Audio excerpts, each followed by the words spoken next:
Tony, Cansh from Gunroom.tv. How do you do? Absolutely Hello lovely there. meeting you. Nice to meet So, you. Yeah. Tony, we're here at the Target Shooting Show up at Sonley, and you, as ever, have turned up at another show with your beautiful array of firearms. Now, Thank you. obviously, your firearms aren't just any firearms. Now, tell us a little bit, A, who you are, but most of all, what do you do? Well, I'm on the council of the Historical Breechloading Smallarms Association, otherwise known as the HBSA. We've been in existence now for 45 years, and we're dedicated to protecting the heritage of older firearms. Yeah. So our interest starts with the start of cartridges, which is sort of 1860s, and I suppose it runs out when firearms became sort of plastic and whatever in the sort of the 1970s. Yeah, So you know, we're interested in that 100 years, if you like. Right. For me, you know, a rifle isn't a proper rifle unless it's blued steel and walnut. So these modern plastic rifles are very clever, but they don't do anything for me at all. And we're interested in protecting the heritage. So we do run shooting competitions because by doing so we give owners a reason to cherish and look after and preserve old firearms, which wouldn't be competitive against a modern firearm. No. But because we run competitions, they cherish them. And indeed, it means that when the police go, well, why do you want this? They can go, look, twice a year there's a competition for which this would be eligible, therefore I have a legal right to own it. Right. Yeah? And it's been hugely successful. I mean, when we first started doing that, old firearms were being scrapped left, right and centre because they weren't competitive. Today, they're all worth a great deal of money because people want them. Yeah. So it has been hugely successful and great fun. I was going to say that the thing about it, obviously I've had a look at your stand and you've got some amazing firearms there, stuff which dreams are made of. Now I can remember when I was a youngster, the first gun I ever fired was a Mark IV Enfield. Yes. And I was always told, you know, you're a man when you fire one of those guns, you can hold it at your shoulder and fire 100 rounds. Hang on, I didn't realise there was a steel butt plate on the back end of it. Absolutely. Which sorted the men from the boys. But the fascinating part is obviously you very kindly brought some of these of your own guns here, which are beautiful to see. Yeah. But when the one which I've asked you about, and I'm really passionate to understand about more, is this rifle here, because this is my job is to ask you, what's your favourite rifle? So take us through what this is and why this is your favourite rifle, Tony. Well, this is the iconic SMLE, the short magazine Lee Enfield. So it's a magazine Lee Enfield, but with a short barrel. So it's the successor to the long Lees that were used in the Boer War and whatever. This is one of the first ever made. It's a very, very early Mark I, 1903. And it's almost a trials rifle in a sense. So it has various features which were either far too expensive. I mean, the rear sight is sophisticated, far beyond a military rifle should ever have. But it's got lovely features, you know, very cleverly thought out. Things like, because it gets hot, the sight has bone grips, so you don't burn your fingers if you need to adjust it. If a soldier adjusts the windage and needs to re-zero it in the dark, there's a little notch there that you put your thumbnail in and wind it across until it stops, and then you know your rifle is back to zero. It's got woodwork here because after Rorke's Drift, the single most common injury was a burnt hand, because that's where you pick a rifle up. So you can see the evolution. There's a little piece of wood here to protect it. You know, you can see the evolution. Yeah. What amuses me, if I move it over a bit, is so I've got the end of it. It's got this massively long bayonet. Right. Now that's because when this went into troop trials, the soldiers didn't like the short rifle and complained that with a standard length bayonet, a German Mauser could outreach them. So they fitted it with this enormously long bayonet to make it the same length. But this is the thing that amuses me.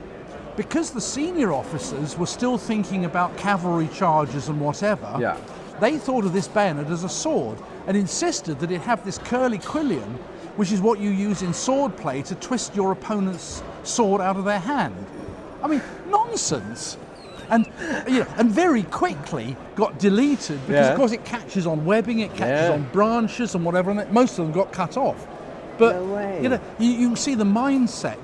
That they were thinking about warfare with horses, and a sword at your side, and this is just a sword. An extension. It isn't, but that's in their mind. But in their mind, that's what.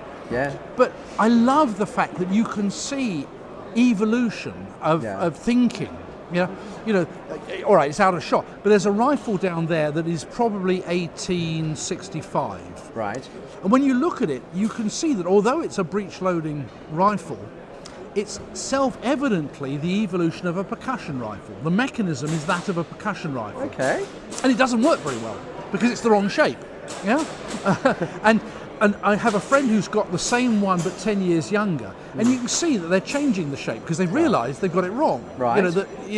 And you can see this evolution and the learning process, and it's absolutely fascinating. There's one of my most recent acquisitions down there is a rifle that was patented in March 1900 and stopped manufacture by the First World War. It filled a gap for about 10 years and was popular for about 10 years, and then other things overtook it.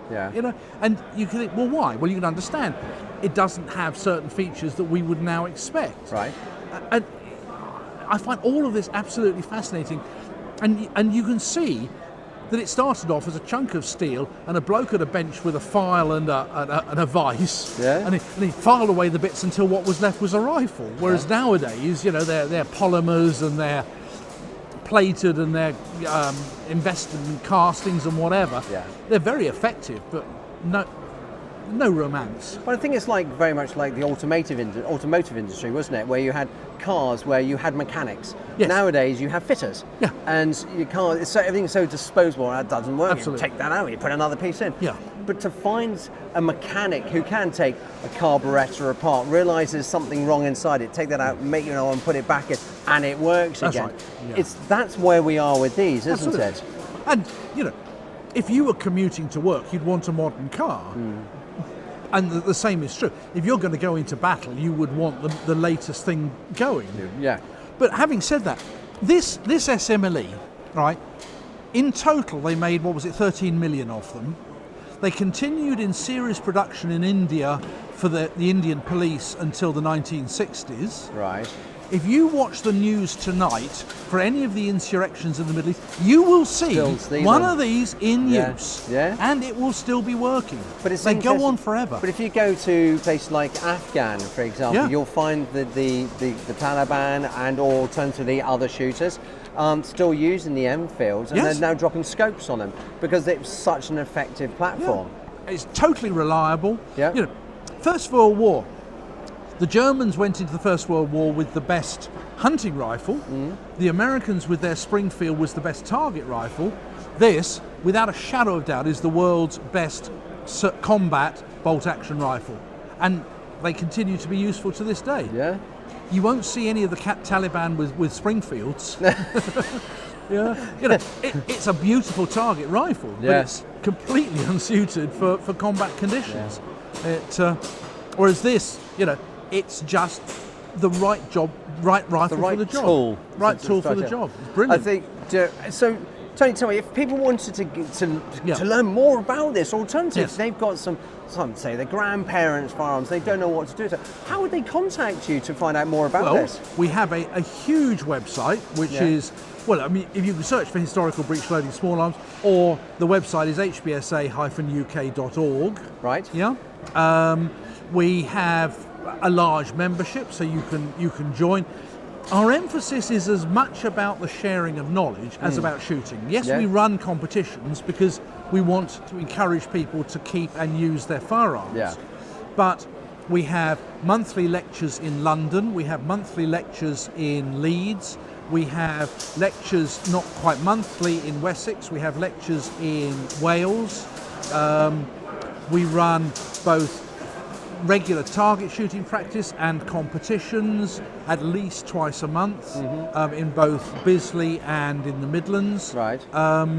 We have a quarterly publication and an annual journal, which is a publication of original research about firearms. We have an electronic forum where members can share knowledge and questions with each other. So the emphasis is as much on knowledge as it is on shooting. And we have been heavily involved after the pistol ban in protecting heritage pistols. So we effectively invented the Section 7.1, Section 7.3 arrangement, which protects heritage pistols, and we are the leading negotiators with the Home Office and the police over the arrangements for heritage pistols, and lots of us still own them. Joe, I could sit and spend hours talking to you about firearms, and I don't think you'll get away that easily, because I hate to say this, but I'm finished here. I think I'm going to be paddling over and come and spend some time with you. You're Tony, very welcome. Thank you so much for your time, and thank you for bringing your collection, but most of all telling us the history of this absolutely fantastic Enfield. And it is just beautiful. And I tell you, if anybody's here and if they get a chance to see what Tony does, go and see these historical guns. They are a piece of art, and it's what gives us our modern day weaponry. So Tony, Absolutely. Thank you very much indeed, mate. A great pleasure. Thank you.